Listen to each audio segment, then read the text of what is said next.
2019, a girl named Lisa moved to a new house in the suburbs of the city. She was 25 years old, worked in an office, and was full of energy and vitality. But soon after moving in, strange things began to happen. January 2019. A girl named Lisa moved to a new house in the suburbs of the city. It started with small noises at night, and then things began to move to another place without any visible reason. Lisa tried to explain to herself that it was just the wind or something like that, but one day she saw things start flying around the room for no apparent reason. It was too scary, and Lisa began to realize that something was wrong with this house. She called emergency services and told them what was happening, but no one believed her. Lisa was left alone with these strange events, and every night she woke up from the noise and knocks. Finally, one night she saw a creature. It was grim, ominous, and inhuman. Lisa was terrified, and at that moment, she realized that it was a poltergeist. Lisa decided to leave the house and leave it behind, but unexpectedly, she lost consciousness. When she woke up, she was in a psychiatric hospital. Nurses and doctors said she ran away from the house, was found on the street in a disordered state, and brought to the hospital. Lisa understood that it was a mistake, but no one believed her. Days and weeks passed, and Lisa became more and more convinced that the poltergeist was following her even in the hospital.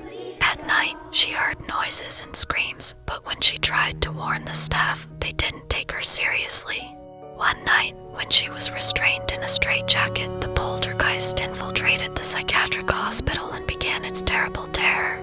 Lisa felt something constricting her throat and preventing her from breathing. She tried to scream, but her voice was drowned out by a mighty roar. She tried to fight, but her hands were tied.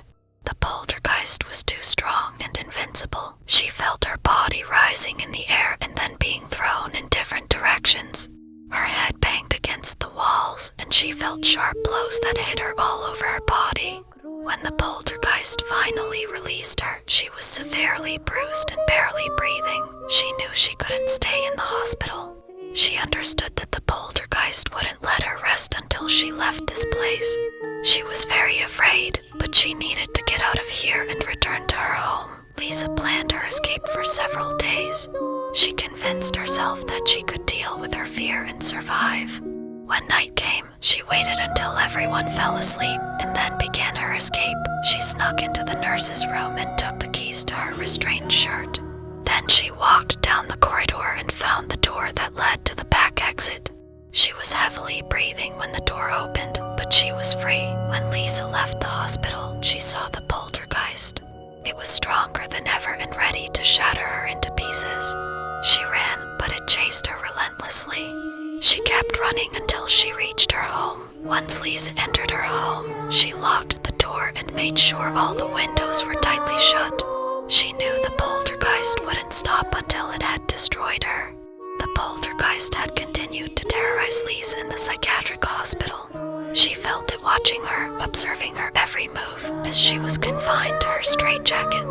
But no one would help her. No one believed what was really happening. Lisa tried to escape from the poltergeist, but it always found her. She felt its breath on her neck, heard its voice whispering terrible things. She was terrified, but no one wanted to help her. One day, Lisa noticed that the poltergeist had become increasingly aggressive. It not only chased her, but also started to attack her.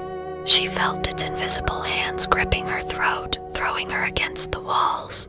She realized it wanted to kill her. Lisa became more and more exhausted.